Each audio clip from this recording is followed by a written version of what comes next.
Yo, what's up, world? We are back again. It's back to back show today. I'm excited for my next guest all the way from Germany. Yo, bro, how are you doing? Hey man, it's I'm all good, man. I'm all good. Can't You complain. good? It's Yes. it's it's it's my pleasure having you Yeah. over here.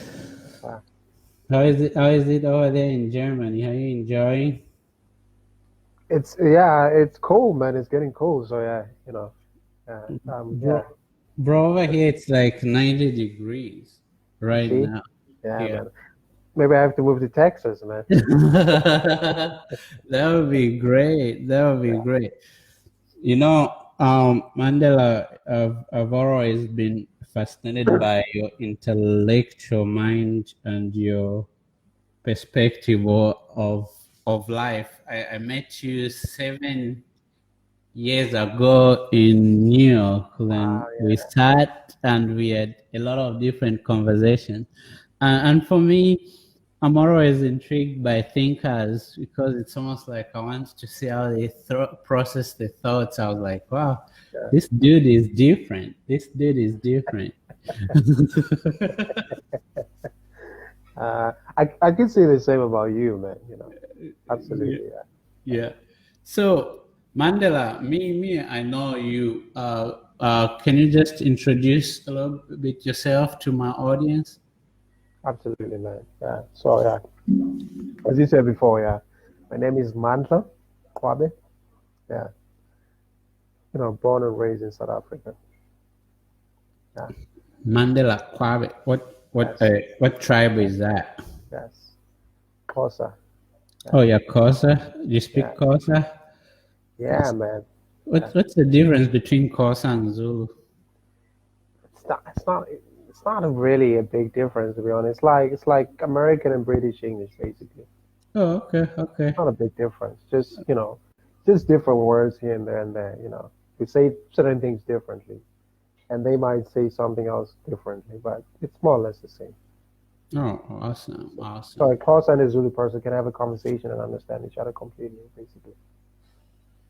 That's awesome. So, Yeah, Mandela, you graduated from is it Preston College? Then right now you're still studying international entrepreneurship and business right there in Germany, right?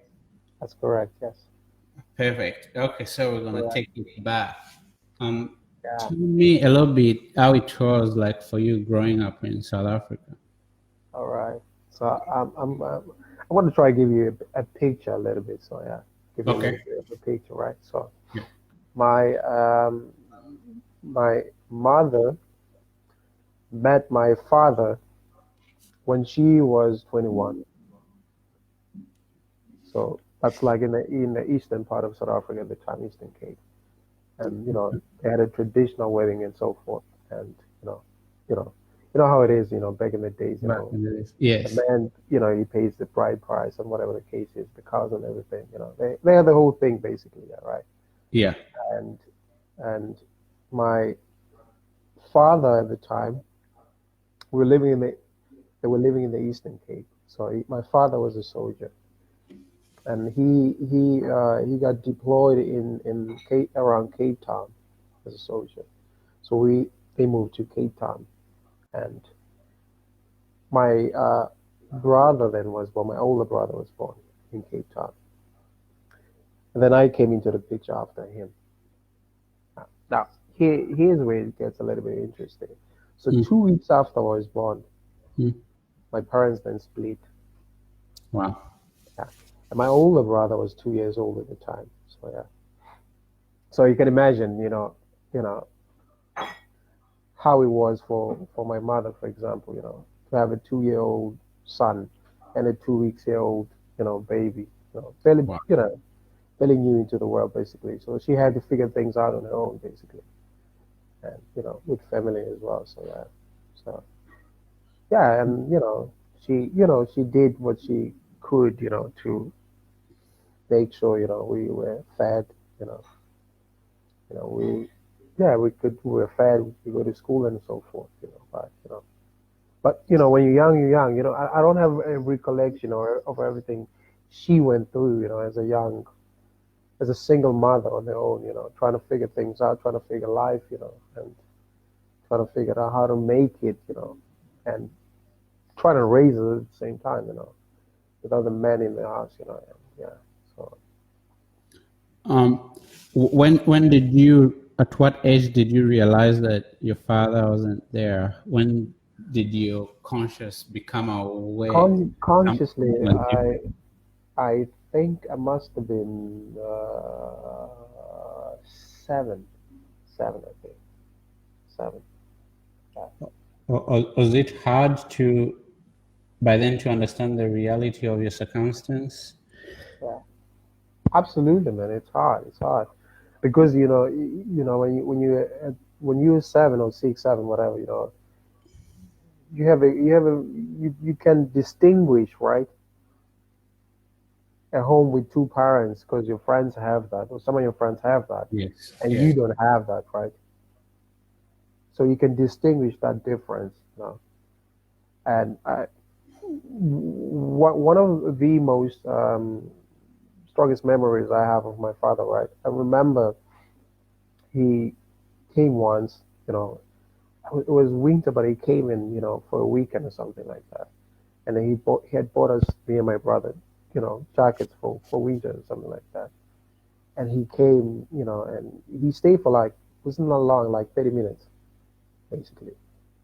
And he gave us these jackets and then he gave us some money. About 30 minutes? Yeah, 30 minutes. I think so. I don't know exactly, but The, the, it wasn't long. It wasn't long. the reason why I'm asking It wasn't because long. that's how it happened with me. The first and last time I saw him, it was like 30 minutes to an hour. So maybe maybe they were under, you know, time pressure, you know, like oh yeah. yeah. But And it was something like that, yeah. do you remember how your interaction was? I just remember being the whole thing was kind of awkward, you know, because you don't know the man, right? Yeah, yeah, No, yeah, I didn't know him, you know, but you know, people, you know, say this is your father, and then you get to, you know, you get to meet him, of course, right? And then he gives you these things, you know, like, you know, jacket, which is, you know, as a child, you know, any child is always happy to receive, you know, a present, you know, even if it's from a stranger, you know. And on top of that, and then he gives you money, you know, yeah, oh, yeah. you know. So that's the only fun memory I have of him, basically. So basically, he left after that, or Yes, did he come? He never three, came back around. no, he never came back. So this is also where it gets interesting. So Hmm. 3 years down the line, when I was 10, so he passed away. Oh, dang. Yeah. That So hurt. so you can also imagine, you know what that does, you know. Uh, yeah, bro, it's the same story. I saw the dude once, and he brought me this nice clothes. Yeah, Yeah, like I didn't know the guy. It was just yeah, them saying, "This is your dad." We had a brief interaction, then he left.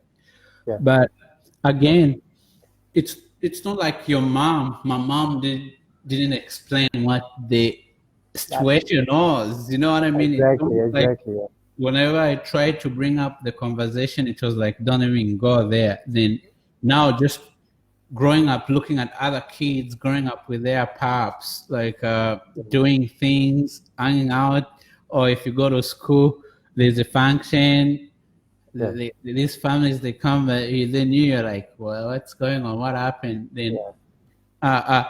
as a kid, for me, actually, it made me become so rebellious. I wasn't Yeah. an easy person to be around because I didn't understand why my life was different compared to others. How was it like Your for friends, you? yeah.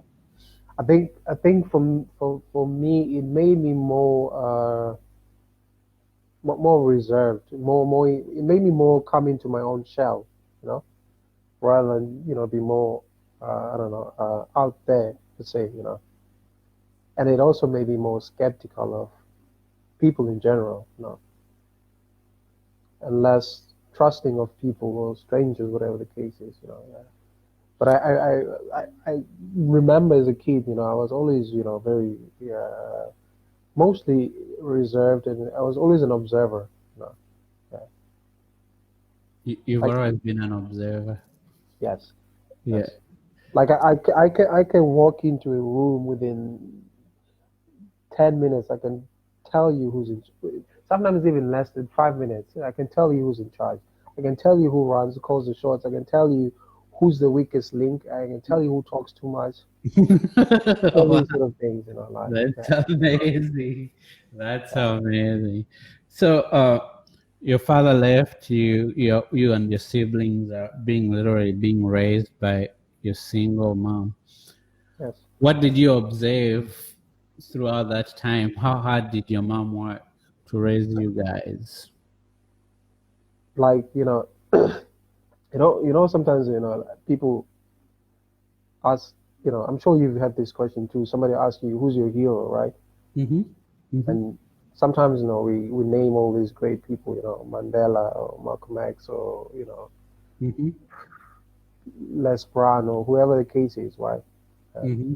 Or Jesse, Tupac, yeah, Zig Ziglar, whoever the case is, right? Ziegler, John Yeah, like Michael. like for me, like I believe like it starts at home for me, and that's my mom. Like Hmm. to give you a picture, like I remember like being young, 13, 14, right? Hmm. Going to school, she would wake up around 5 in the morning or 4 sometimes, right? Hmm. And we had to go to school around 7 or 7:30. So she would wake up at 5, and she had to go to work or 4 sometimes. She would cook lunch, Hmm. wake up at 4, cook lunch, and then cook breakfast. So when we got up, breakfast was ready. But she already cooked lunch too. So when we went to school and came back for lunch, lunch was already cooked because she did all these things before she went to work, for example, right? So she would cook lunch in the morning and breakfast, and then go to work, and then Wow. come back from work, help and do house chores, whatever the thing, whatever she had to do, and then cook supper, and then do it all over again, and, So, uh, it's not easy as we sometimes think, right? And no, man, it was hard. It was hard, man. Can, can you imagine living off less than $100 a month? You know, wow. and you have kids to feed, Hmm. and you have bills to pay. You know, it's Uh, it's yeah, it was so, hard. I don't want to lie so, to you. so Roy is asking, what philosophy did you learn from your mom?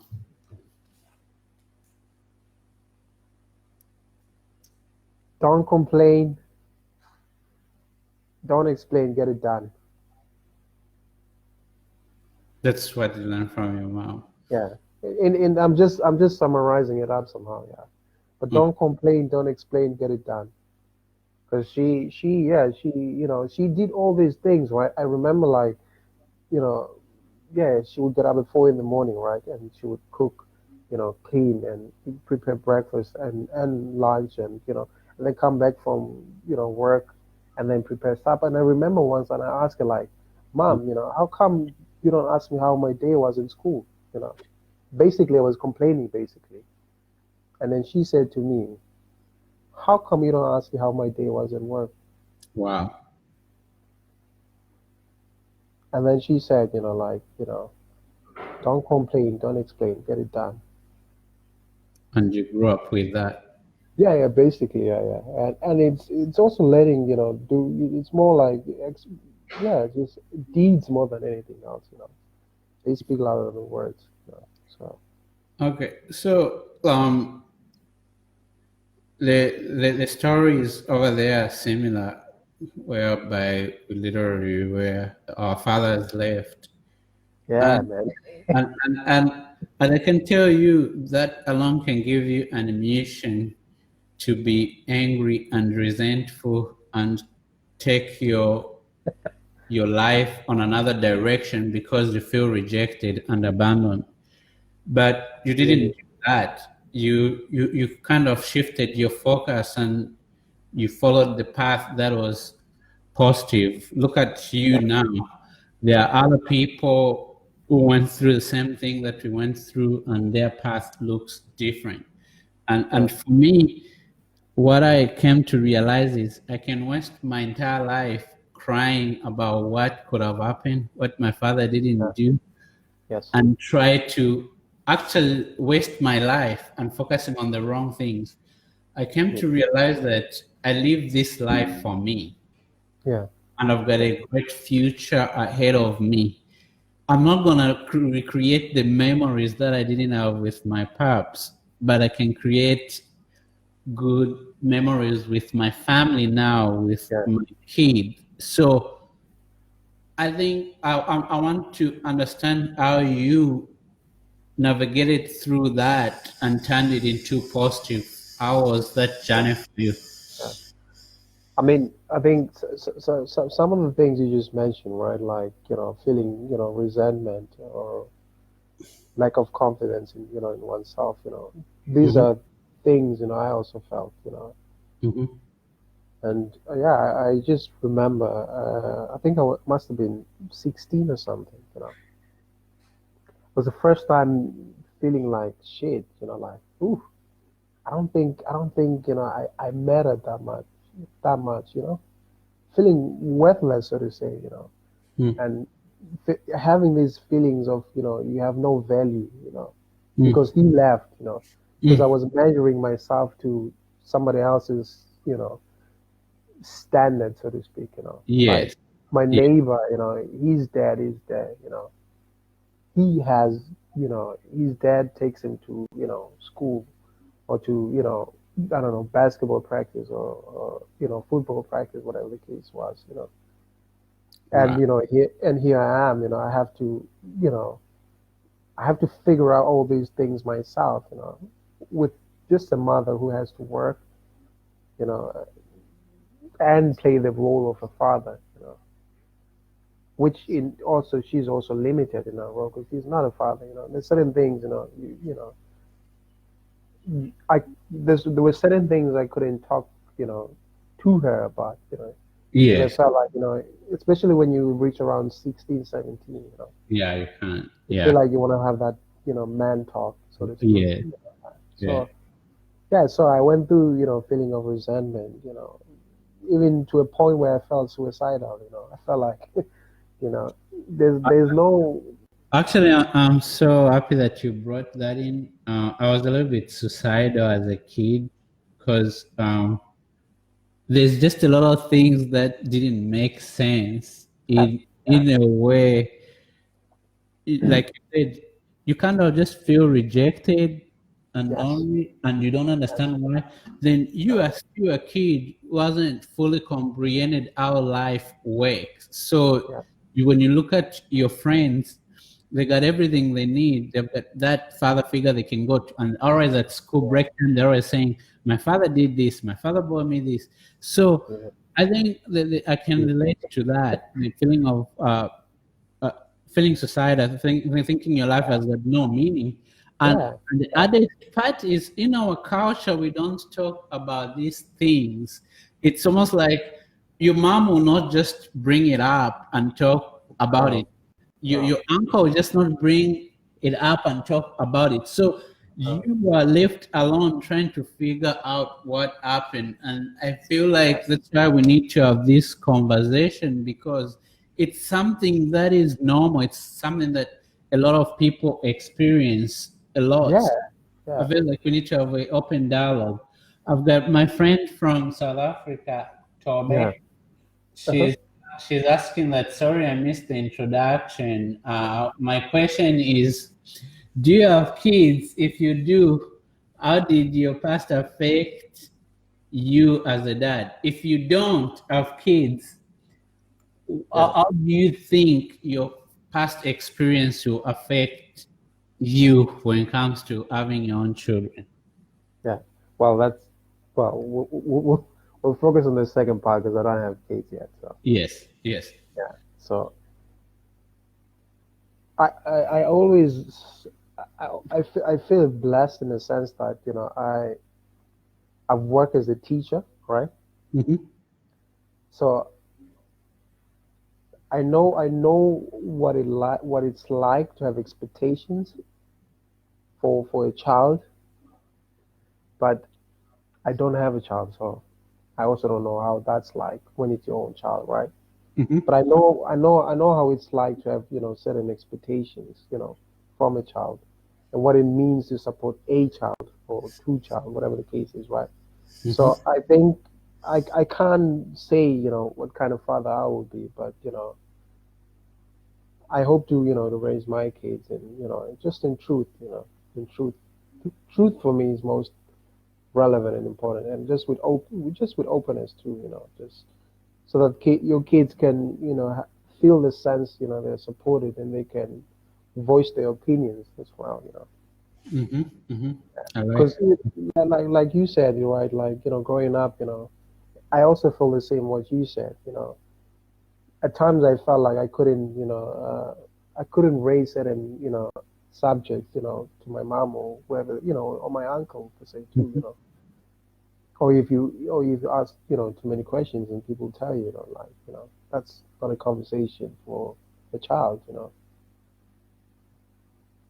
yeah. So in short, I wanna raise my child within the frame of a Western African, you know, paradigm of some sort. You want to have a open, honest relationship. Yes, You yes, want to but, tell your but kids, "I love yes, you." You yes, want to open and clear, but also with very clear boundaries.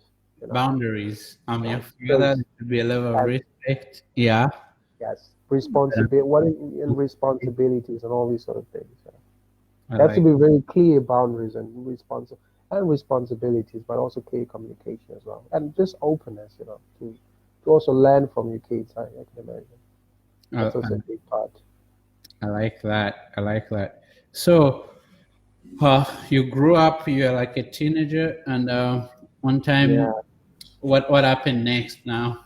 So 16, right? I'm a teenager, right? I'm started smoking weed, you know girls. Yeah, yeah, for real, man. Like Yeah, started smoking weed. I Yeah, tried. yeah, I tried it once. It was, I think, when I was 11 years old. The first yeah. time I smoked weed. I never tried it again, bro. I thought the world was spinning. My there was I also had a similar experience, right? I would think I must have been 13 or something, and the first time I smoked, I was hearing trains passing or something like that. And I knew, okay, this is not for me, right? So yeah, 16, but Mm. on the positive side, right? So I've always been working ever since from 12, 10. I've Mm. always had a side hustle or a job. Oh, okay. Just Tell me about that. dude, from 10, man. Like when I went to high school, I bought myself everything, my Wow. own money. Worked and bought myself everything, like uniform. You had to wear a uniform, or a school uniform. I was, yeah, 12 or something, before I went. I bought myself everything. When I Wow. went to high school, my first uniform was my own, sweat. You Wow. know. And I supported myself through high school, working weekend, everything you can think of, I've done it all. I've pumped gas, I've washed windows, I've packed groceries, I've cleaned people's, mown lawns, and everything you can think of, I've done it. Bro, I like that aspect, honestly, because I think sometimes if you don't know what it is to being brought up with a single mother, you don't know how that changes your perspective when it comes to life and philosophy. Because I've also seen people who got both parents who are still struggling because they don't want to do outside us, or because they Yeah, feel like it's yeah, beneath their standard. You know what I mean? yeah, But when you know what struggle is, I think you don't pick and choose what you do. What you focus on is you gotta do what you gotta do to support yourself till your dreams become yes, true. You know what I mean?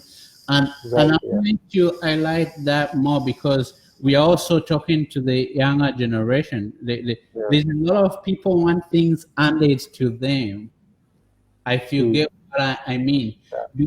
But it's like the government is not doing enough to support my life, or Yeah.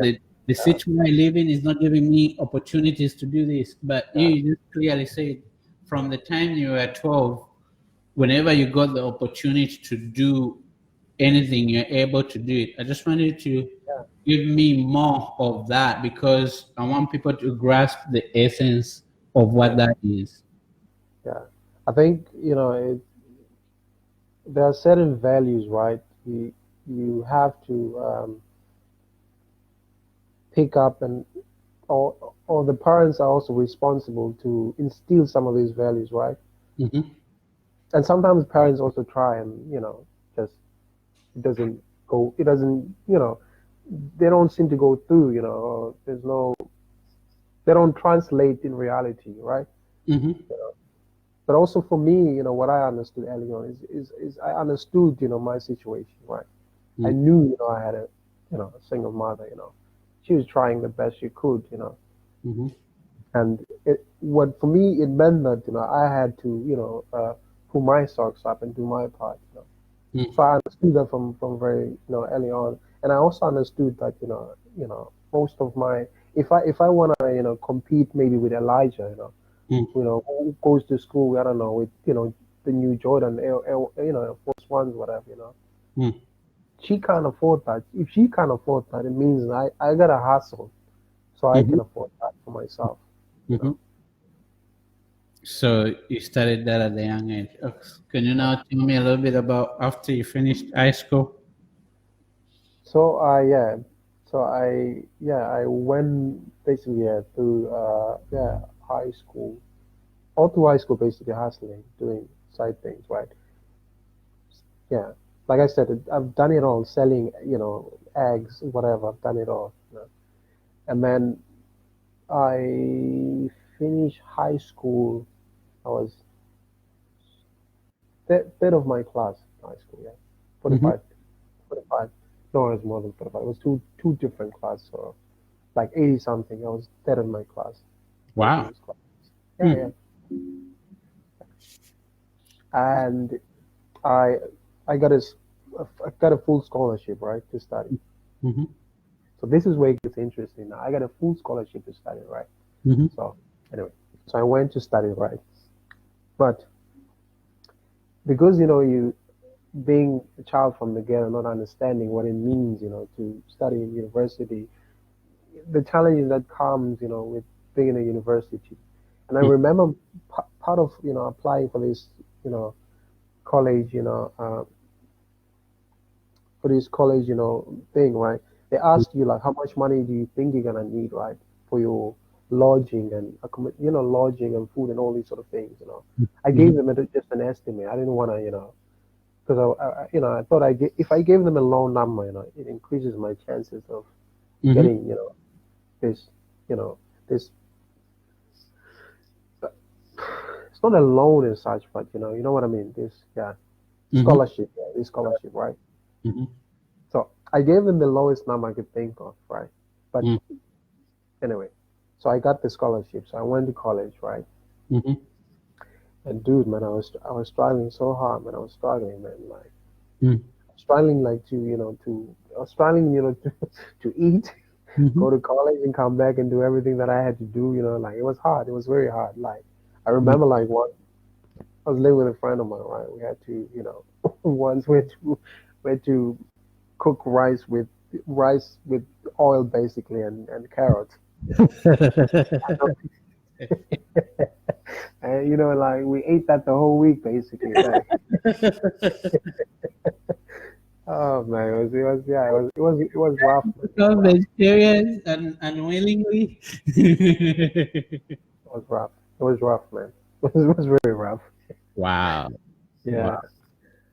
But So so it is it was just your will to make it. It didn't matter what you had to go through, but you just wanted to make your dreams a reality. exactly, yeah. But here's another part that's also more interesting, right? Mm.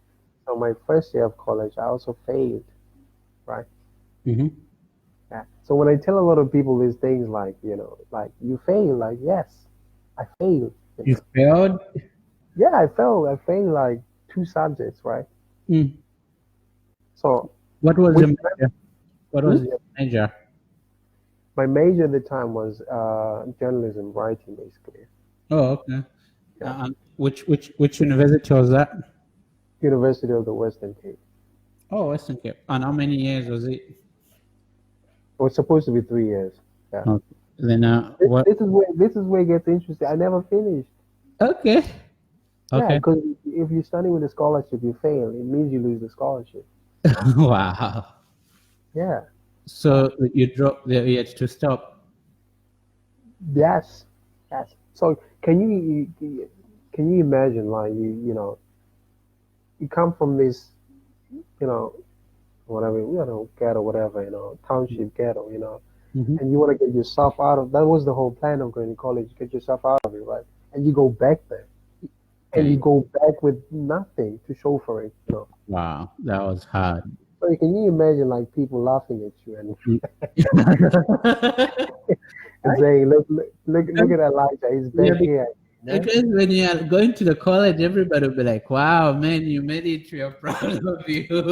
Did Yeah. you come back?" And They'll then be you come like, back "Hey, and wait now, what happened?" then you have to explain, like, hey, I was, hey, I was trying this and this, and then, yeah, it just didn't work somehow. But you have to man up and say, you messed up. I messed up, basically. Yeah, And that's the beauty of life, man. I think failure is just part of our journey. yeah, And I feel like we learn more from failure than we learn from success. exactly, So, exactly. Yeah. Yeah. what did you tell your mom after you failed?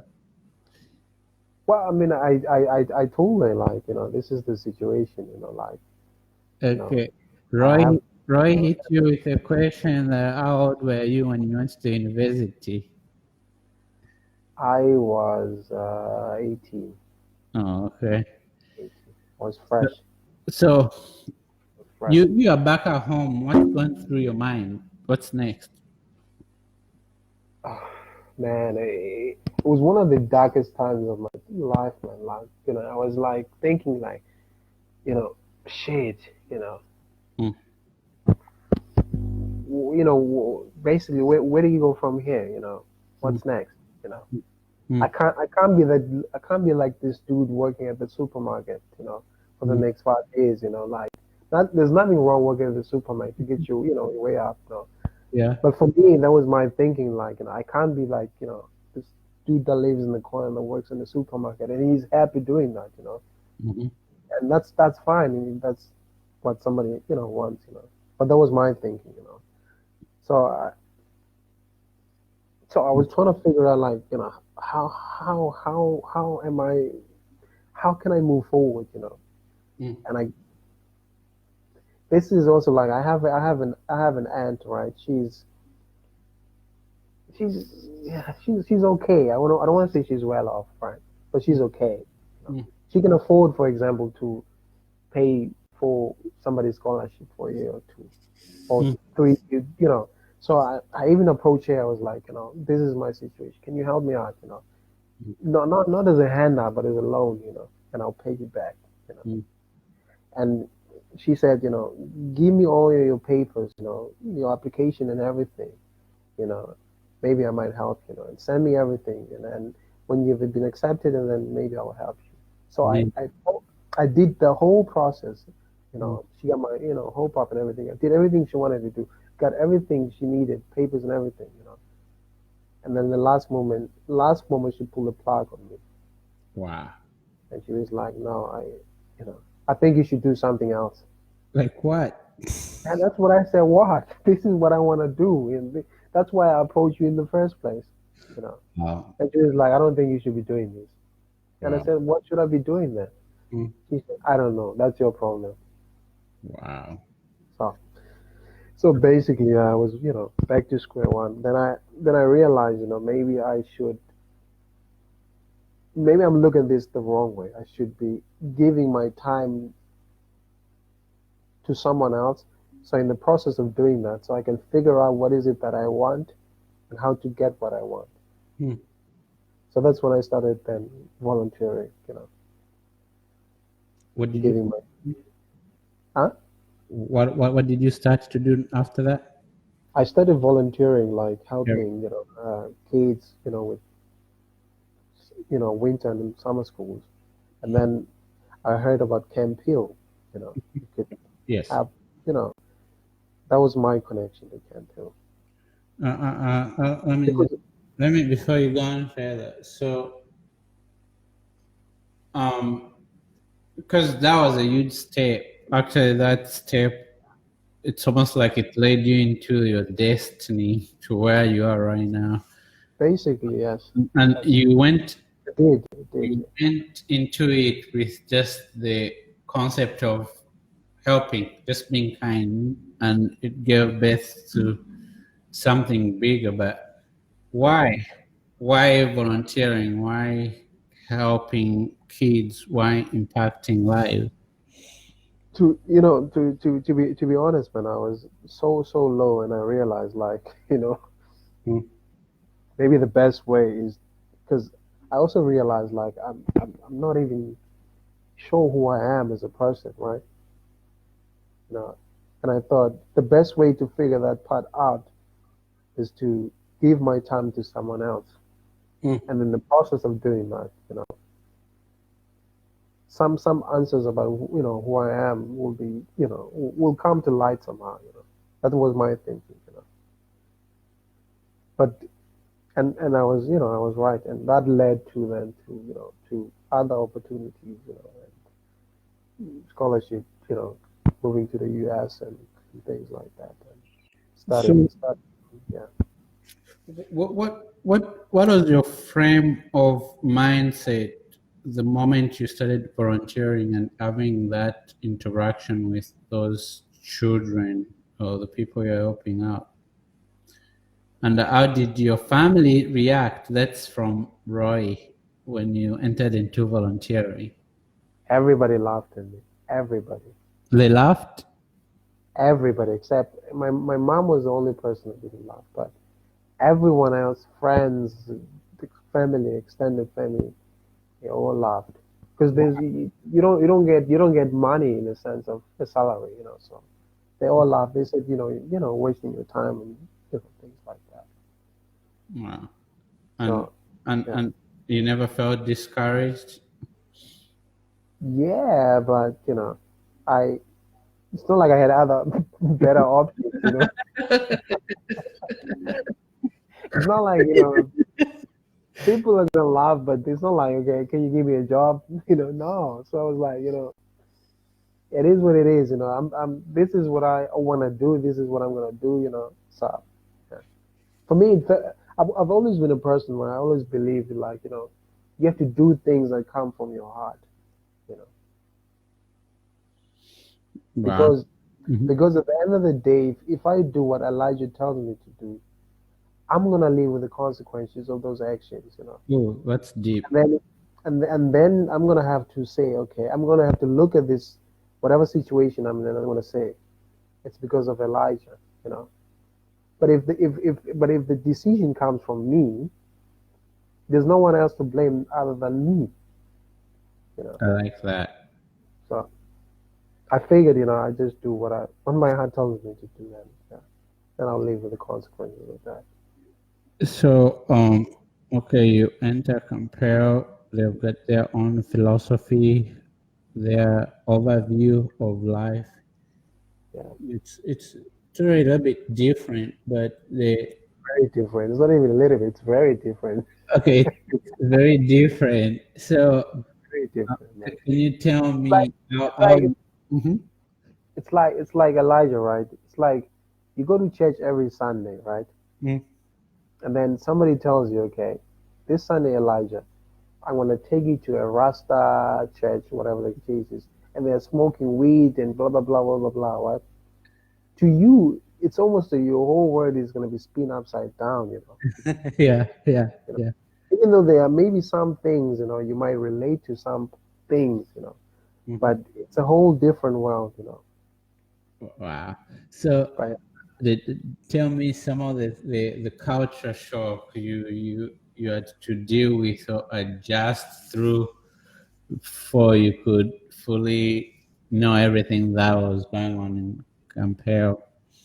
And you can also tell my audience what Campbell is and what they do. yeah, so okay. Let me give a little background first. So Mhm. Campville is a community of people who work and live side by side with people who have special needs, meaning people who have um, difficulties with, say, you know, difficulties with, you know, their physicality or speaking or intellectual, you know, disabilities as well. Mhm. So basically, the whole concept is designed like, you know, these people who so-called disabled and those who are abled, they live together and they share life and they help each other basically to evolve, to move forward in life. You know, that's the whole concept basically. Okay. And Uh, then with that concept comes certain, I don't want to say dogmas, but certain, yeah, dogmas. Yeah, let's put it out, dogmas that comes with it. Like it's Christian, but it's not your traditional Christian. hmm. You know, Help me understand. huh? Help me understand. Because you said it's totally different. So you're coming from like a culture, like Roy said, in South Africa, it's not so much about. I can just say, even in Africa, we don't understand so much the the concept of volunteering if it's not within the church concept. Yes. Anything out of Right. that, you're gonna pay me for what I do. So when you Yeah. enter in compare, it's almost like you're gonna give your time, your days, your life into helping, not expecting payment. So I just, Basically.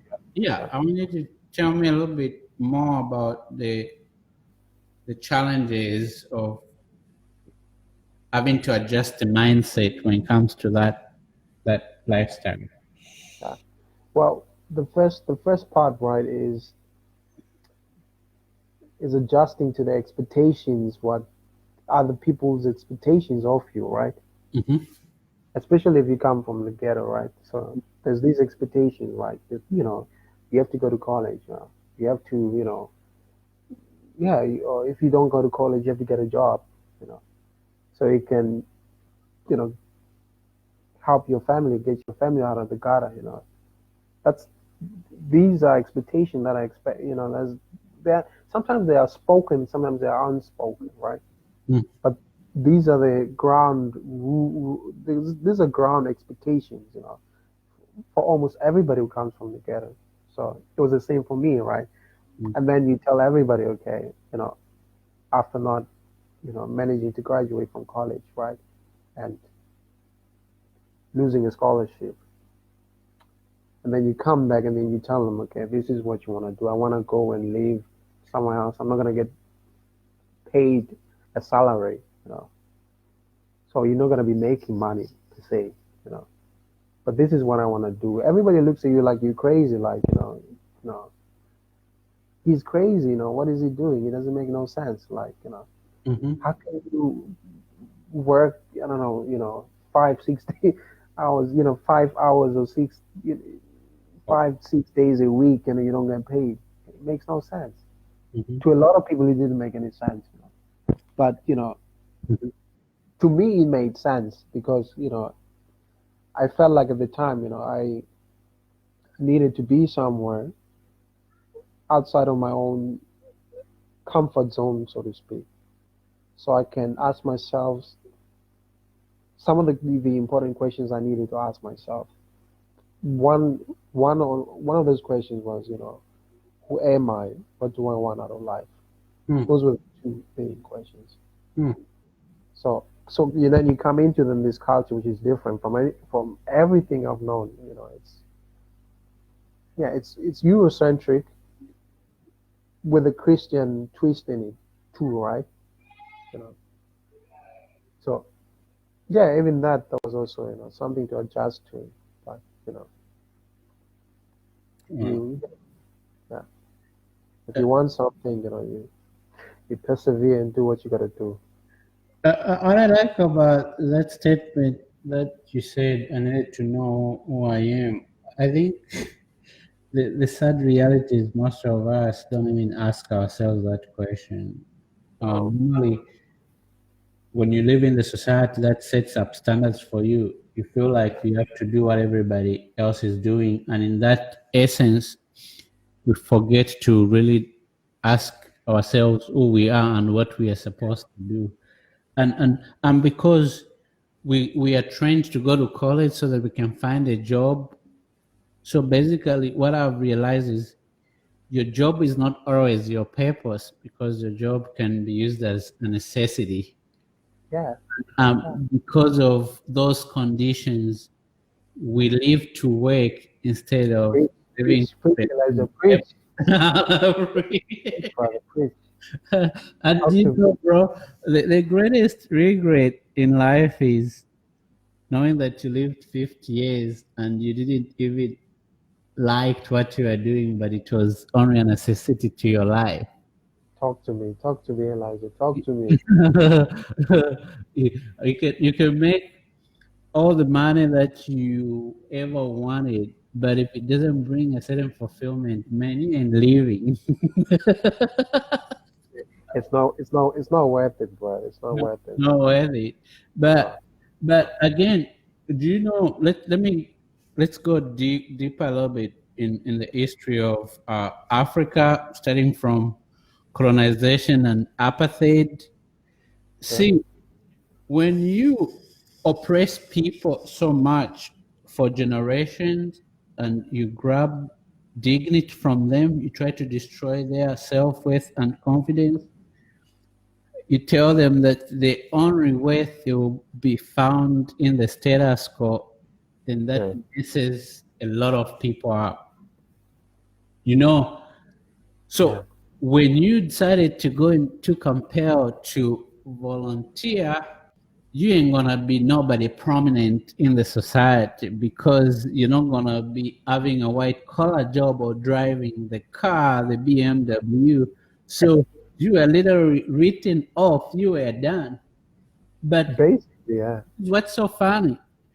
You found your purpose and an open door yes, to your life, to your future through yeah, volunteering, yeah, while those other people are doing a certain job are still frustrated because there's no sense of purpose or fulfillment.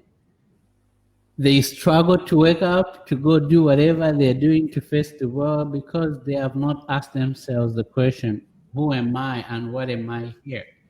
And, yes. and just listening you say that, bro, it's very deep. So how many years did you do campaign in South Africa? Just a year and a half, man. Just a year and a half. Then you moved to US. Well, first I moved to Germany for a year. Oh, you moved to Germany.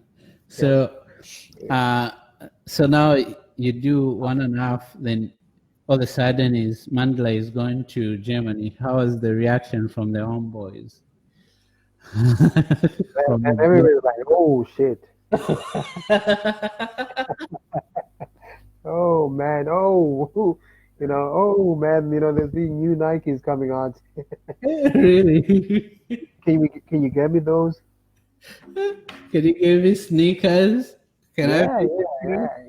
It's crazy. It's crazy, man. Like we come from a place. I'm gonna call it a place, but Mhm, we come from a place. The ghetto, whatever you want to call it. mhm, Where people are on survival mode. mhm, People are, they just surviving basically. Even some of these questions that you and me think about. A mhm. lot of people don't think about because they're in survival mode. It's just, how do I make it through the week? How do I make it through the day?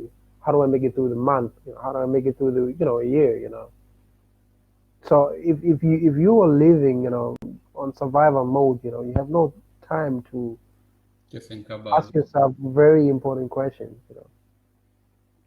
You have no time to reflect and ask yourself like deep questions about who you are and what do you want out of life. What, not even what you want, but what do you deserve out of life too. it. Those are the very important questions you should ask yourself. Because if you know what you deserve out of life, it means you gotta put in the work. Wow, that's deep. I mean, it's not just gonna be handed to you. Nothing is on it.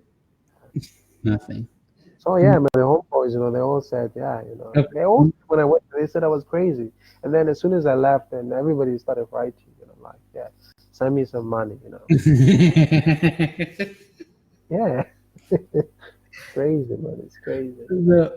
the you said from the place where we come from, especially in the ghetto, everybody's in the surviving mode.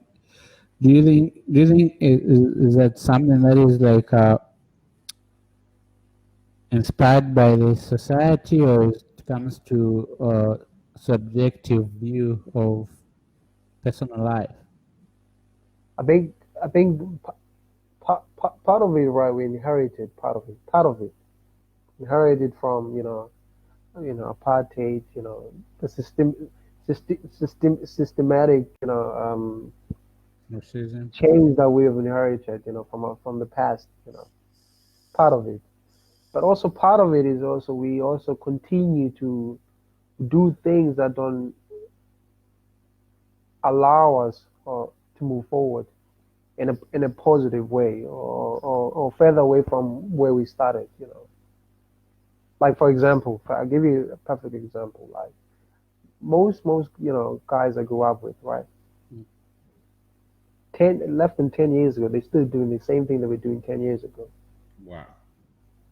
They still go to the same places they used to go 10 years ago. Meaning that people work from 9 to 5 from Monday to Friday, so that they can go out on the weekend, Wow. and then Sunday recover and then do it all over again. Go to work 9 to 5, Monday to Friday. Then comes the weekend, go out, waste half of their paycheck, and then do it all over again. It's the same thing.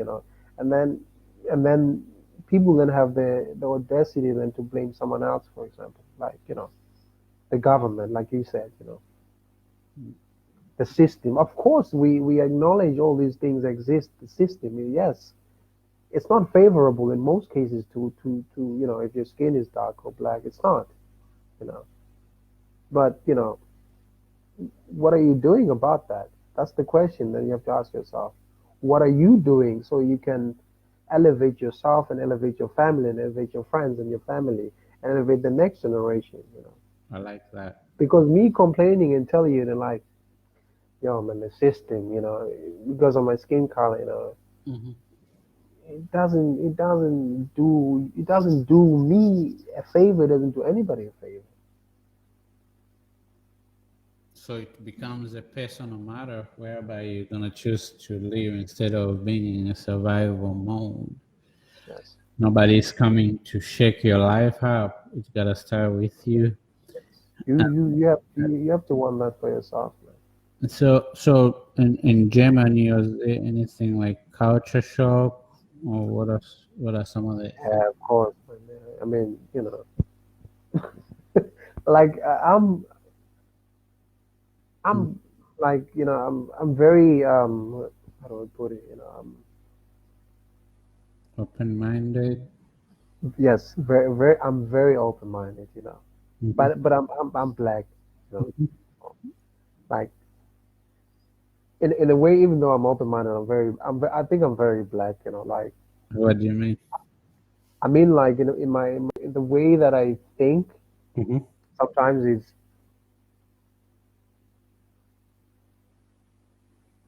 like for me, certain things have to make sense. Okay. If it doesn't make sense, Mm-hmm. I'm not gonna follow, everybody. It doesn't matter if everybody's doing it, but if it doesn't make sense, it doesn't make sense. You know. So So one of the big, you're an independent thinker, then you also like to analyze things so Yes, critical too. It makes sense yes, to. yes, yes. Well, one biggest culture shock for me here is, coming here is a lot of people. They tend to, they tend to follow.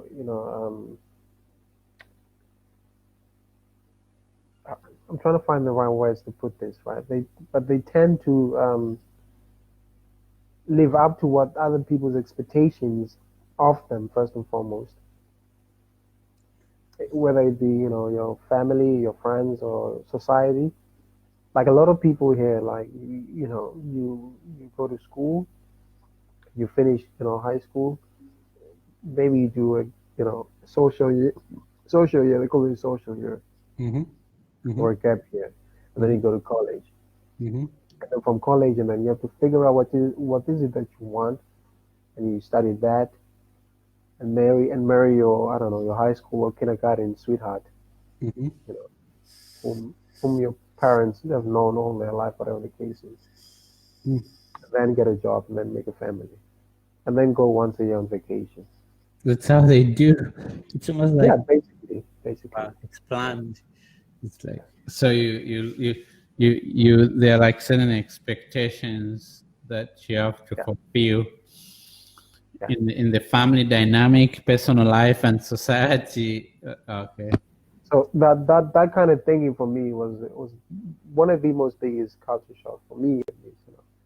Like you said, I consider myself an independent thinker, right? So I do what makes sense to me. But it doesn't mean you have to disrespect or hurt other people in the process. But if it feels right, you know, yeah. So after that, you moved to the US. Which year was that? It was 2011. 2011. Is that in New York?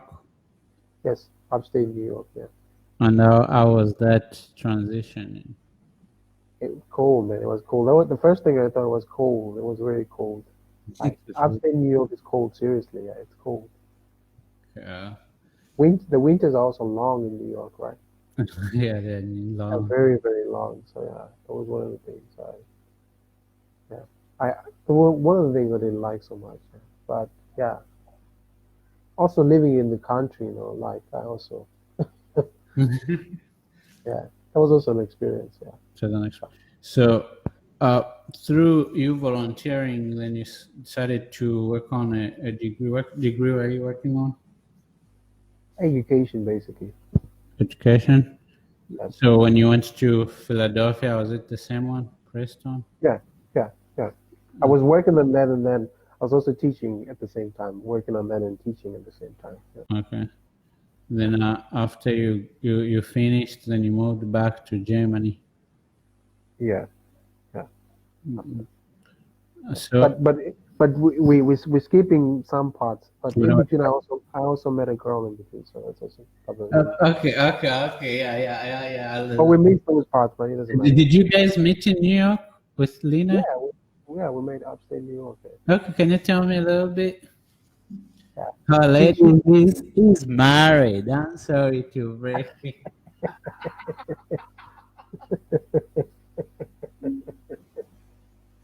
uh, Elijah. um, so you met Lena in New York. Yes, we How met. was it like? It was, yeah, it was amazing. I mean, I was also young though, like, right, like before she came, I was just balling. Just, Balling like a ball. just yeah. Well, no, I'm being honest. I was just doing my thing, like Yeah. young. Yeah. Hmm. And then we met, and then yeah, and then things, just took a different turn from there. What do you think was so different about her? The funny thing is, I always tell her this. She thinks I'm always just making it up, Mm. but I remember not the first time I saw her. I think it Hmm. was the second or third time I saw her. Hmm. Because, like I said, I have to observe. I'm very observant. I have to observe a person, Hmm. and I draw a conclusion. So the second or third time I saw, no, it was the third time I saw her. I said to myself, if I could have that girl, Mm-hmm. you know, I'm gonna I'll marry be set her. for life. Wow. Yeah, And you went for her? of course, Brian. You know, if you're a hustler, man, you do you do what you gotta do. How does she compliment you as a person? How does he compliment me as a person? Mm-hmm. Lena is she's very calculative, right? Mm-hmm. She thinks things through, like in every detail possible. You know, Mm-hmm. sometimes I'm the opposite. You know, like I said, I draw conclusions too quickly sometimes, and I act quickly. Without thinking about it much. Without, no, it's not even not thinking about it. It's just not Too fast. drawing all different, not drawing from not looking from all different angles. Like you know. Mm-hmm. So she compliments me in that sense. She gives me that perspective sometimes. Whereas my mind sometimes it's very analytical. It's just it's sometimes analytical. It's also very one dimensional. Like this is the problem. This is how to solve the problem. Boom. And then she gives me a different perspective sometimes. You can also solve this problem this way, for Uh, uh, example. you guys coming from a total different background, um, different cultures, different everything, and being an interracial couple, how do you navigate that? Oh man, I think the culture part is. I think sometimes it comes up in expectations. I think, Mm, or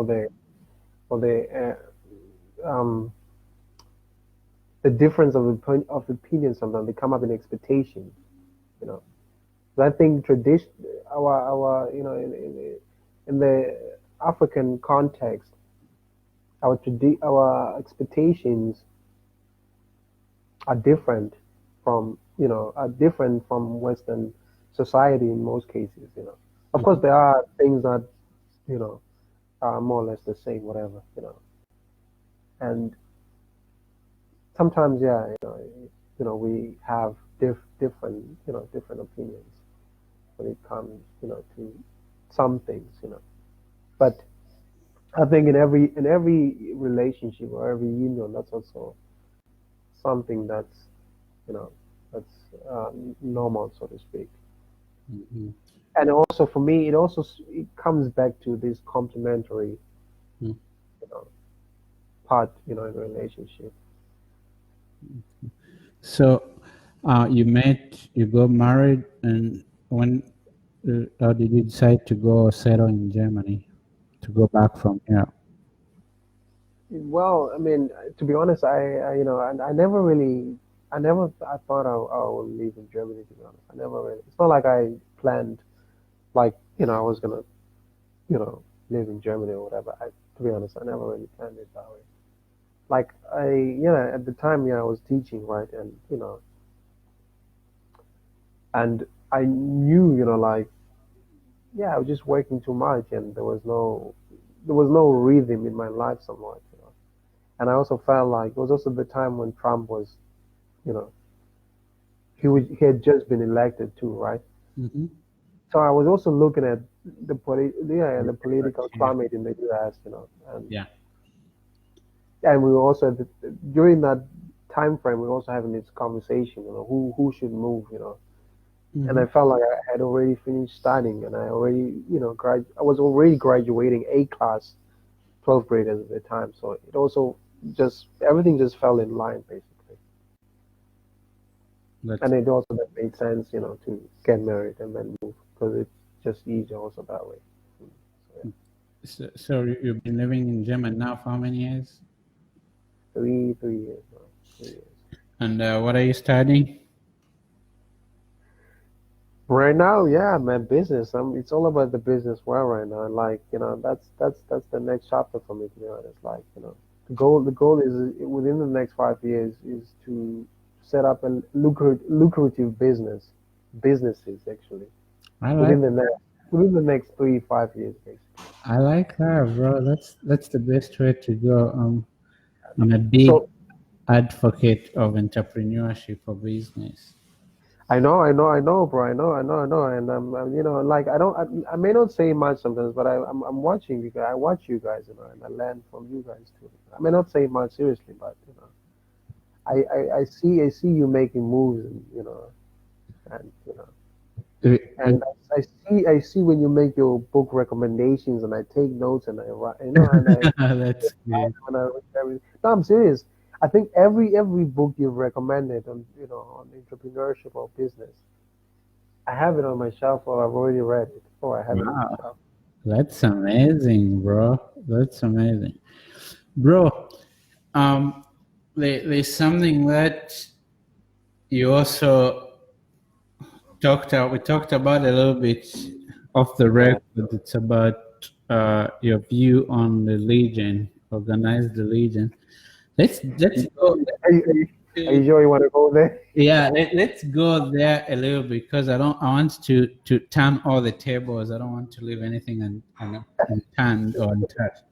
Yeah, Um, well, um, I grew up in this church called UCZ. So here it's like Baptist. So yeah, basically, what happens when you go there, you go sing the songs. There's like a program. yeah, Then the pastor or the reverend will preach. Then you go home. Then you do that regularly.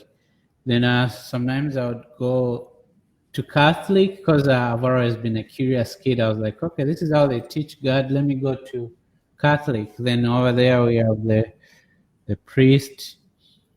He comes and preaches. They sing songs. We go, okay, let me go to Pentecostal.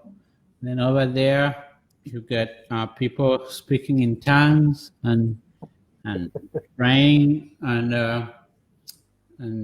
giving testimony and talking about the anointing and the Holy Ghost. Then we go back to the side. Then, as a kid, I started thinking, I was like, we pray to one God. We pray to yeah, one God, but there are different theologies. Then I started asking myself, what could be the correct one? yeah, yeah, Um, and I found what my answer is, but before I tell you what my answer is, I want to hear your views on religion. all right. I'll tell you my views, but I'm very interested in what your answer is. Okay. Uh, if if you insist, I'll tell you my views. Like I don't really consider myself religious, to be honest. I'm not, Mhm, and I'll tell you why not. Like mhm, like you said, like as a young kid, I was also very curious. Like you know, I went to church. Because my mother went to church. We went to church. And I grew up in the church basically. mhm, Till I was I think 10. My brother was 12, and then we decided, okay, this is not for us anymore. mhm, And then we never went, and then my mom never asked after that. mhm, But I've always I've searched for, and I've read different literature, different you know yeah, I've just been curious, and I've searched for Buddhism and all these different religions, Rastafari, mhm, all these things, and I found that, like you said, you're right, different methods is one God, mhm, you know. And I realized, for me at least, I realized, mhm, for me, in order to connect to that one God, I don't need to go to a particular building. mhm, I, for me, I don't feel like I need to go to a church to connect to God. You mhm, know. And I also feel like, like in most churches, like you pay, a tithe and some stuff. I feel like, why should I? I mhm, can use that money to give somebody else whom I know really needs it. mhm, But that's just me. But one thing is clear though. I do believe there is a, God or a superficial power, or mhm, whatever you want to super or whatever, great intelligence, whatever you want to call it, Mm-hmm. But Mm-hmm. I'm very clear on that, but yeah, just cut out, the unnecessary parts of, religion, like, yeah, like, making people go to, not making them go, like, it's almost like brainwashing in a way for me, it seems. Oh, especially right now, I got a lot of papas, bro. Yeah, and then our people, they go to these churches 10, 20 years, they have nothing to show for it. If your religion is so good, Mm-hmm. or it's supposed to be good, Mm. you don't see progress in your own life, Yes. Yes.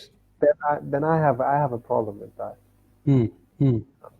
Or I have a not I have a problem with the method, perhaps. Not the message.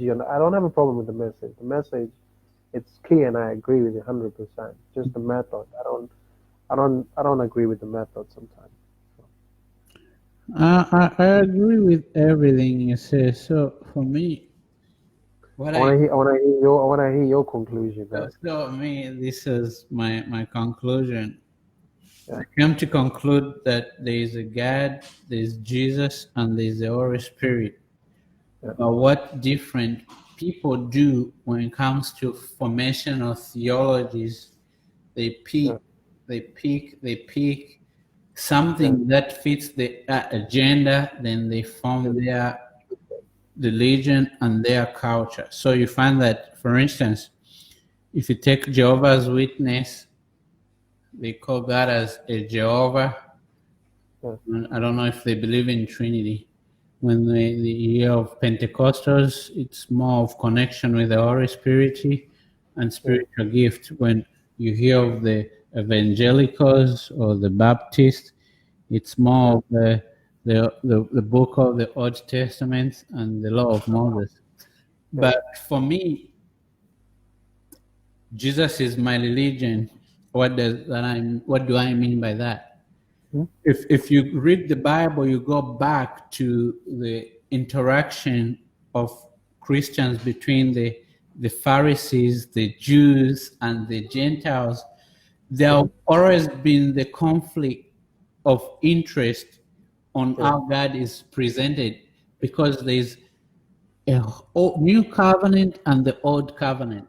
There Yeah. are people who say, us we live by the laws of Moses. Then other people say we live by the laws of Jesus.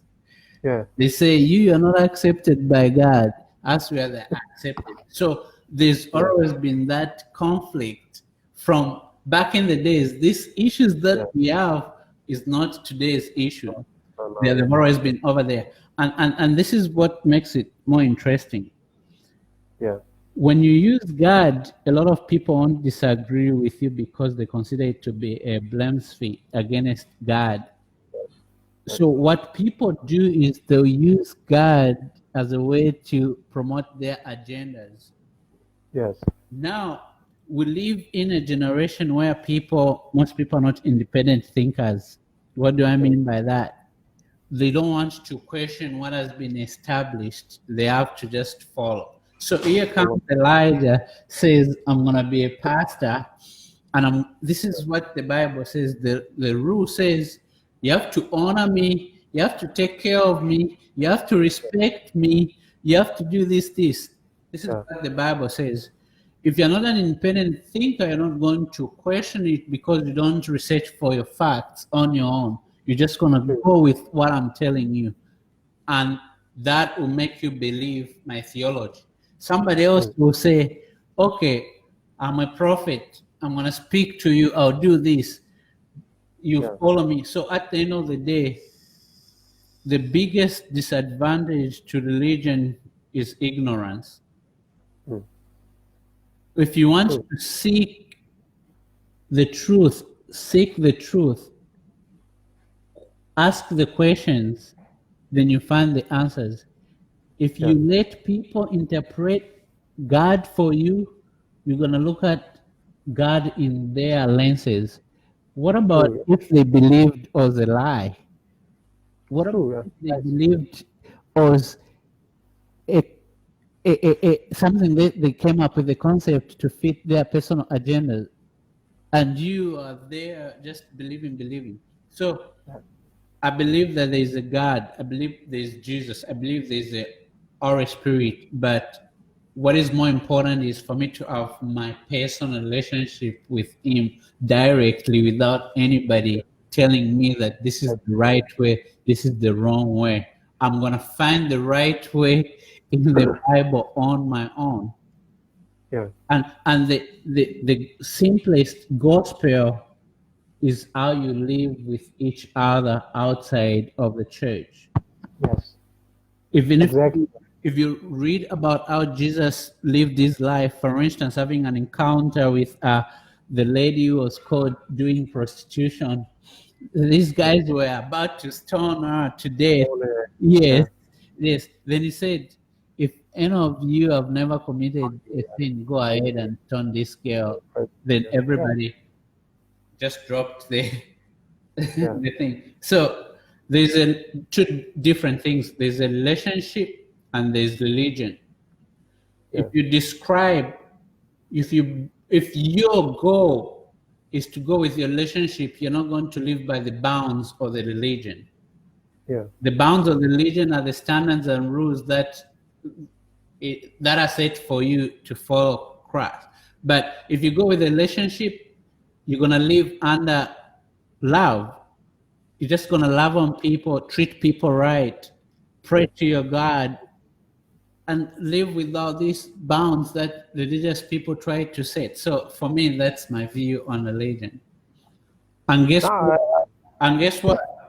I've gone beyond. Not only do I want to know about Christian religion, I'm learning a lot more about Islam. mm, How do they look at their God? How do they process? What influences their beliefs? How do they get to this belief? Mandela, from the yeah, time when we are not born as independent thinkers.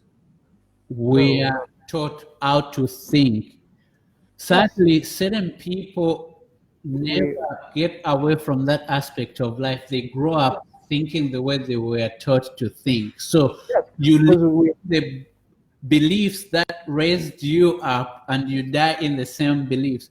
But yeah, when you become a little bit curious and start asking things, then your thinking starts changing.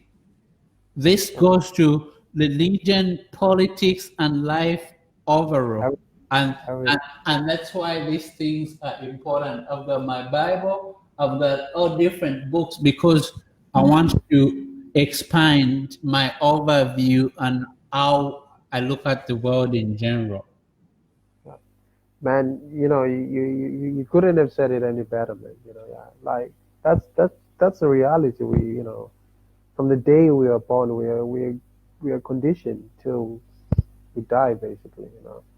But it takes an individual to realize that first and foremost, and then to consciously and intentionally act to change that, Hmm. for Hmm. yourself. And yeah, like yeah, like I said, for me, I've always looked at religion or spirituality in the context or the lenses of also my where I'm from. Hmm. Hmm.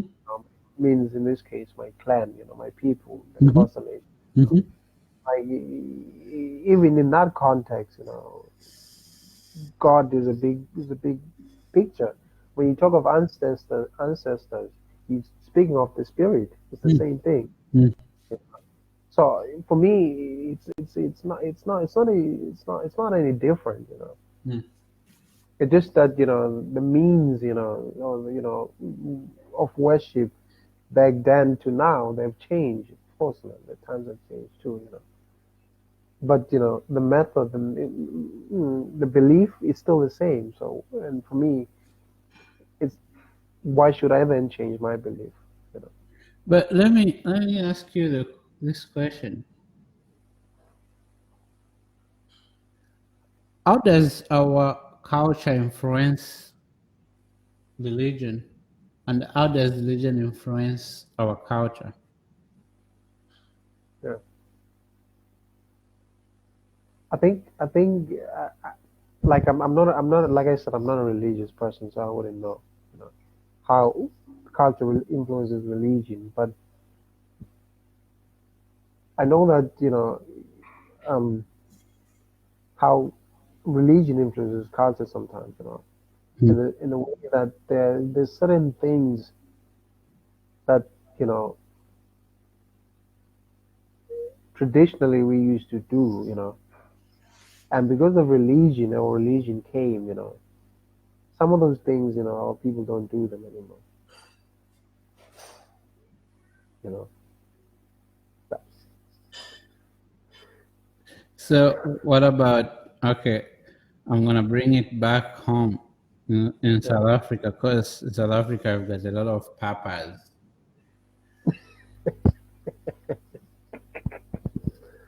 Mm. Um, We've got people starting up churches, feeding people grass, yeah, um, uh, drinking chemicals, cleaning stuff. yeah. Um, bro, some of the things I'm even ashamed to say. I know,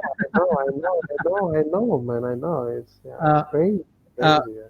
It, why is it that because in America I've had uh, instances where somebody will start his own court, whereby you brainwash people into a certain theology and put yeah, them in a circle that they gotta do this. We have that once in a generation, but as it's like constant in Africa, it's like this guy pops up, he disappear. This person, like lying that somebody just prayed for someone and rose from they rose from the dead, and people were clapping, but clearly somebody wasn't even dead. So uh, how does organized religion and poverty work together? Because I feel like where there is more poverty, there is more religious people. yeah. Because you where there's poverty, there's more hopelessness, right? Wow, tell me more. So when you deal with people who are, hopeless, they need that beam of light, from somewhere. And then you're gonna find about opportunists, and they're gonna come and then, tell you, I am a prophet. I'm the chosen one. I will, I am the hope that you need. You know. And for some of our people, man, it's easy then to fall for these so-called prophets. Hmm. Because they come in, in shiny chariots and all these big cars and fancy clothes. They say the right things at the right time. And and if you're a person, like I said, who's come from a place of hopelessness, and you also your main your main thought is also survival. You have no time to question things on a deeper level. To really question, does this make sense or it doesn't make sense? Because you're just dealing with hopelessness and survival. So, what is the key to free a person's mind from an imprisonment, which is called ignorance? That's hard, bro. But like, I always believe, like, you can, even if I knew how to free someone else's mind, it's almost impossible if he doesn't want it for himself. So he has to want it for himself first, because But you to you you share for example, like, huh? I feel like in order for them to want it for themselves, they need some level of exposure. Yes, true. That's a fact. That's a fact. But what I was gonna say is, for example, you, right? Hmm. You provide all this motivational knowledge, right? Hmm. And all these links and books and what to read, whatnot, Hmm. right? Which is, you know, if I don't want to improve myself, I would just look at everything you provide and like, it's Elijah again, Hmm. you know. But if I realize, like, okay, I need to improve my life, in this area. I need improving in this area in my life. So everything you saying, and then it's for me, it's like a roadmap, giving me signs, and okay, because this person knows what they're talking about. Anyway, that's for me how I see it. Though. Like the person has to want it for themselves first. Okay. But what you just said, though, it makes sense. It's right what you're saying too. Though, yeah. But yeah. Okay. Then this one is deep. The one I'm gonna talk about. Yeah. You come from South Africa. You were born there. I come from Zambia. I was born there. I'm in the U.S. You're in Germany. We might be Africans, but our culture are different, but again similar Yeah. in a Yeah, sense. they are. Yeah. So this is what I've observed a lot about African culture. Yeah. We want change, the change that's gonna empower us and make us successful. Yet our daily habit doesn't support the change that we are trying to change. And this is what I'm about to say. If I say that I'm organizing an entertainment concert, 1 million people show up to come and dance, and Thanks. if Yeah. they came broke, they'll go back broke. Yes. If I say I've got some conference that is going to empower you, it's going to change your mindset, it's going to help you with growth. Thank you. I'll see you in a minute. Yeah. If I say I've got some knowledge that is going to empower you, it's going to change your narrative, Yeah. 5 people show up. True. Yeah. So why are we so much attracted to entertainment rather than growth?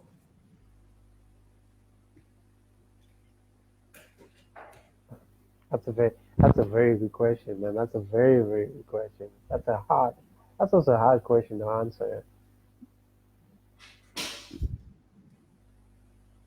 Have you ever thought about it?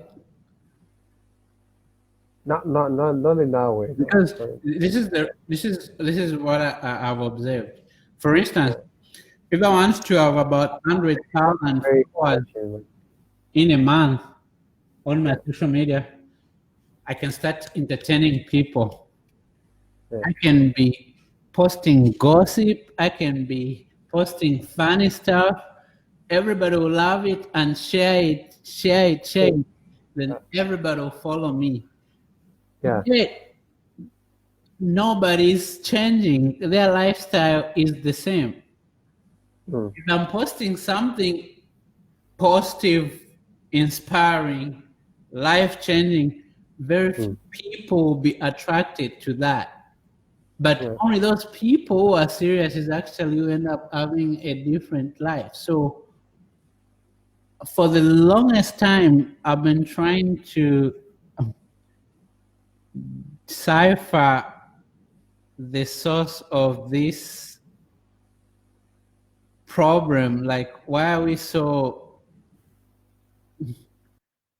Why do we love to be entertained than we love to pursue growth? Yeah. I don't want to lie to you, man. That's a very deep question, man. I don't have an answer for it, to be honest. It's a question I have to think about it too, to be honest. I don't know. And the guys who are listening, can you drop me an answer over there? Yeah, maybe somebody is listening. They have an answer. See, that concept goes to financial education, financial literature. We show off what we spend. We don't show off what we build in forms of assets or what we save. So, for instance, if I buy a nice car I'll be so quick to come and show you so that I can show you that I made it.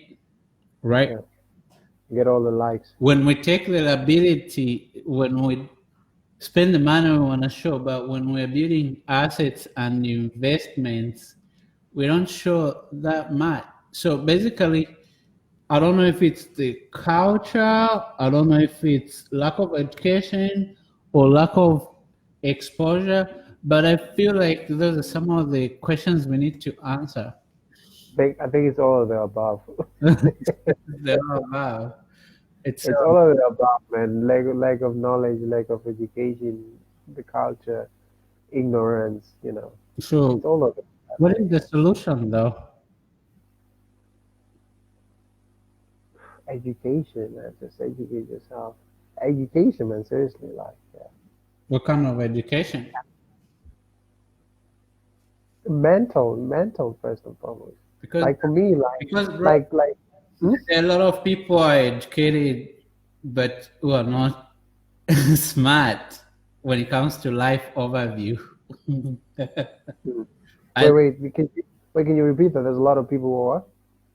who are educated with degrees, but they're not That's true. informed when it comes to reality of life.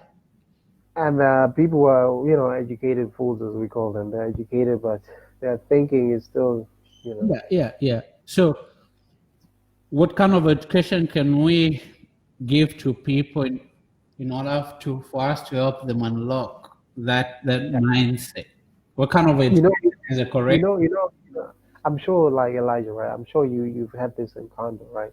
Mm-hmm. Maybe in your life, you meet. It's usually an older woman or an older man, usually, right?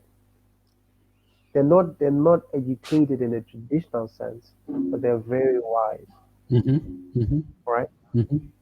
They didn't go to college, for example, but they're very, very wise, Mm-hmm. you know. So I think part of the problem in a lot of times, a lot of us think that when you speak of education, Mm-hmm. you have to go. It's only they think of education. It's a university. It's the Yeah. only thing. I have to go to university, Yes. but you can still educate yourself without going to university. It means you do things that feed your mind, or you focus on your personal growth, and you do the things that allow you to grow as a person. That's an education too. You know, you don't have to necessarily be enrolled in school.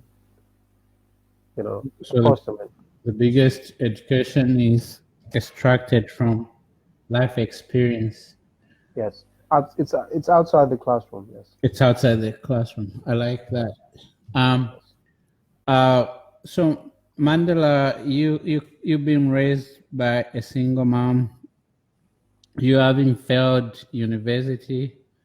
You having to choose a different path and actually finding your purpose. Having moved to three different countries and right now being married and living in Germany and studying. That's one heck of a journey. That is so inspiring. It is, man. uh, It is. uh, and and and and it's a big personal success. So how do you define success?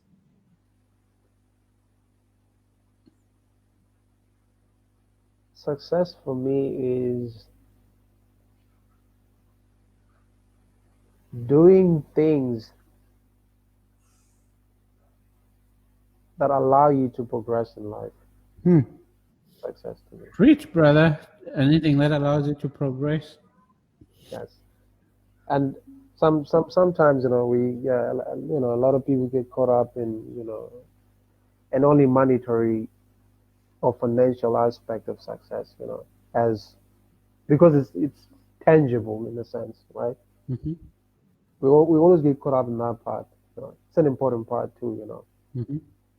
but there's also other parts or elements of success, like raising you're raising your kids. That's success. Mm-hmm. You know, Mm-hmm. you are there for your kids. That's success. You know. So if you don't see, these things and you acknowledge these things, sometimes they won't translate into the bigger, you know. into the bigger aspects of your life, so and so forth.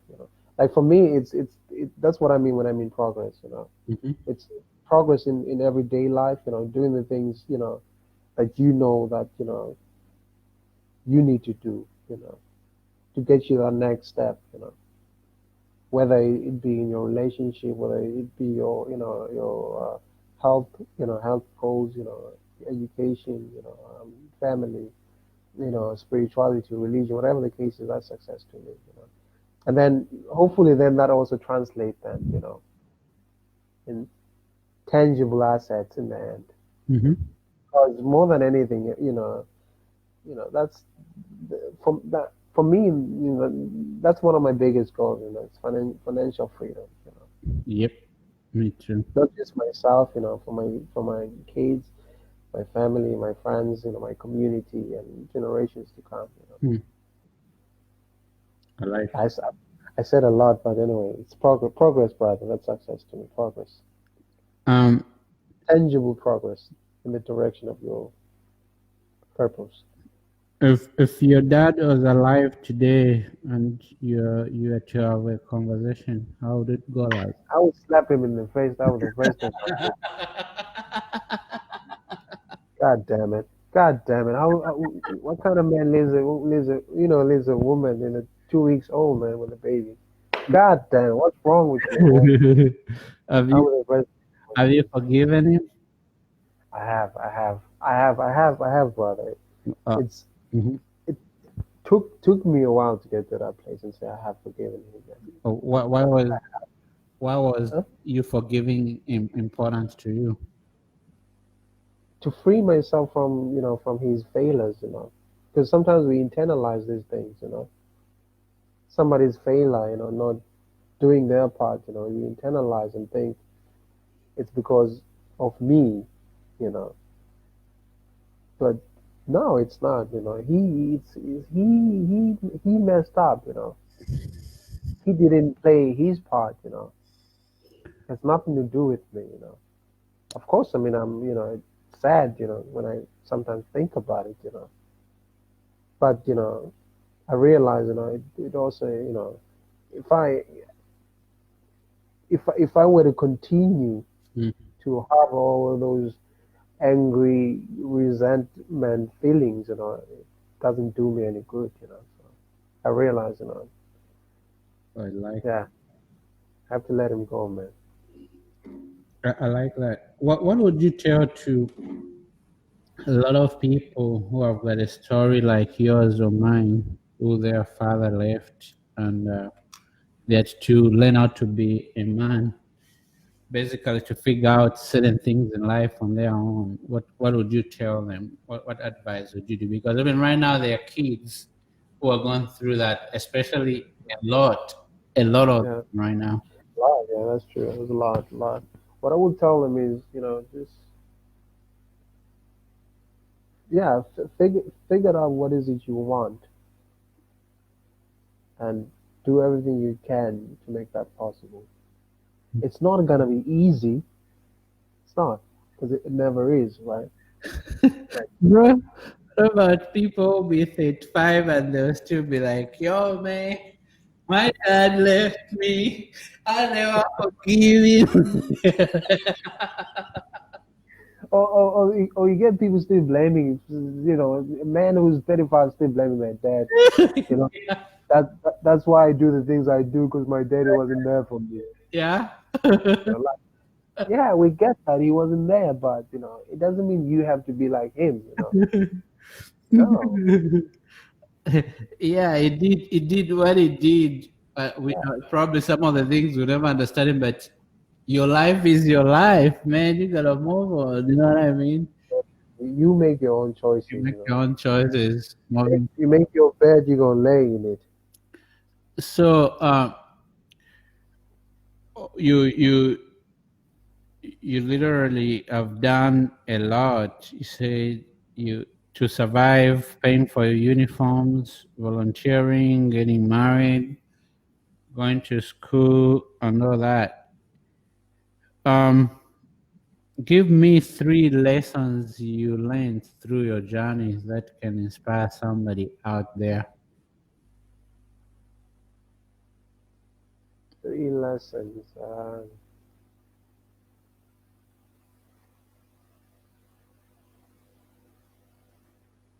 Treat treat everybody you meet with, uh, yeah, respect first and foremost, Mm-hmm.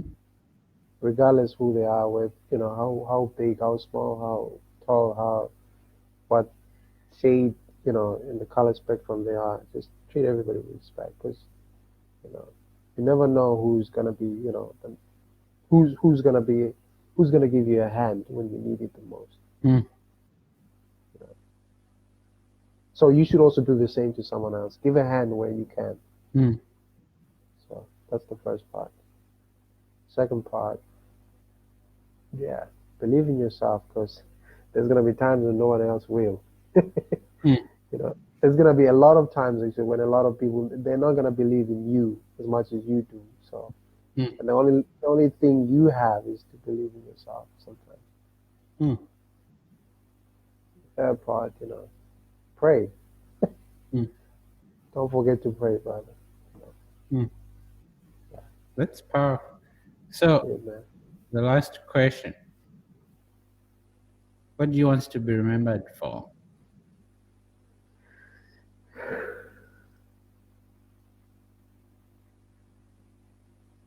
He came and he made a difference. Oh, I like that. Yeah, It came and made a difference. yeah, yeah, Simple as that, but powerful as that. yeah. Wow. I'm like that defines my future goals too, man. Like, Mm, you know, the part of the reason, like I share a little bit, like why I want to, get into business is to hopefully give back, to Africa, South Africa in particular, I like that. So That's good. I make a difference, man. It's not just about me, but I want everybody to eat. We all have to eat, so And that's what life is about, right? man.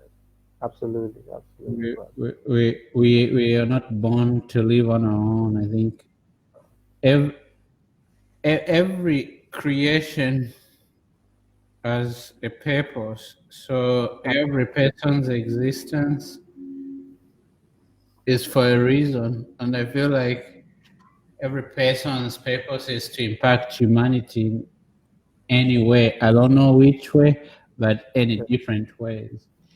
That's why Absolutely, man. That's why our dreams that we pursue are not only on a personal level. It's because our success or achievement gonna impact other people, and that's my philosophy in life. Absolutely. It's, yeah, I love it, man. It's beautiful, man. You know who it is, man. You're an inspiration, man. I don't even have to say anything. Like I told you before, man. I should be interviewing you. I'm ready. I'm ready to be interviewed. Just let me know when you want us to go Come, at come. it. It's gonna come, brother. It's gonna come. We just, yeah. At the moment, man, just busy at the moment. But it is what it is. Yeah, I hear you. yeah. Well, Mandela, it was a great conversation. It was great honor having you. I love everything we talked about, and I've got a great admiration for you. You know, Thank bro, you're a fighter. You're a hustler. You didn't let bad things put you at a disadvantage for the rest of your life. You didn't create that into an excuse. Otherwise, you took what was bad and turned into something that was positive. You know what I mean? There's a lot to learn from your story. There's a lot to be inspired about it because your story, my story, is something that most people can relate to. You know, it's not everybody who is born in a rich family with a trust waiting to inherit the wealth. You know what I you. mean? Or, Yeah, or or get a small loan of $5 million from Yeah. their dad or something, or 1 million. Some of us actually have to start from nothing and create something, hoping that we can create something that we can give to the generation forward. So I think what makes your story beautiful is the story of a lot of people I know that is not pretty at the beginning, but it always ends up so great. And the more you tell it, the more you inspire people from all walks of life. In America, in Australia, in South Africa, in Mozambique, in the UK, in Kenya, most people can relate to this story. So thank you so much for being open and sharing that journey with us. And bro, I know when we sit and have another conversation, it will be different. It will be so much we're going to learn from here because we will never stop learning. Absolutely, absolutely, man. Thank you so much, man. I really, really appreciate it. Thank you so much. Do you have any last words for the honorable? Honorable, I wish him all the best this coming weekend. What about how is he dealing with his loss? I think the honorable is still coping with that. Hey Roy, we love you whether you lose or win, but we love you more when you lose. Thank you for it. We love you, honorable. All right, bro. I'm gonna sign out. Say hi to your wife and say hi to Germany. I will, man. Come visit me. Thanks a lot, man. I All right, appreciate bro. it. Thank you so much. All righty. Bye bye. Bye.